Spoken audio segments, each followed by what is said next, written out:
Time pass కాక మా పిల్లలు లాకర్ తోటి ఆడుకుంటా ఉంటే లాకర్ లో ఈ గులాబ్ జామ్ ప్యాకెట్ అయితే కనిపించింది. ఇంకేముంది, అమ్మ గులాబ్ జామ్ అయితే చేసేయి అని అయితే అక్కడే నిలబడి అయితే చేసేదాగైతే అసలు ఒప్పుకోలేదు. ఎప్పటి నుంచో అనుకుంటా ఉన్నా చేద్దామని. నేను కూడా స్వీట్ తినడం చాలా తక్కువ, పిల్లలకు కూడా చాలా తక్కువనే తినిపిస్తా. వాళ్ళకి స్వీట్ తినడం అంటే చాలా ఇష్టము. నేనే వాళ్ళకు ఎక్కువ దగ్గు జలుబు లేసిద్దని దూరం పెట్టేస్తా. ఇప్పుడు కూడా గులాబ్ జామ్ చేయడానికి ఒక రీజన్ అయితే ఉంది. మొన్న క్యాంటీన్ కి వెళ్ళినప్పుడు ఈ గులాబ్ జామ్ డబ్బా అయితే కనిపించింది.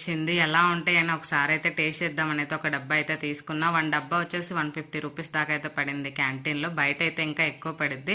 దాంట్లో అయితే గులాబ్ జాములు అన్ని అయిపోయినాయి, కానీ ఆ షుగర్ సిరప్ అనేది అలానే మిగిలిపోయింది. నిజంగా నేనైతే ఎప్పుడన్నా చేస్తే అలా షుగర్ సిరప్ అయితే రాదు, ఎక్కువ తక్కువ అలా వస్తుంది. కానీ ఇదైతే నాకు బాగా నచ్చింది.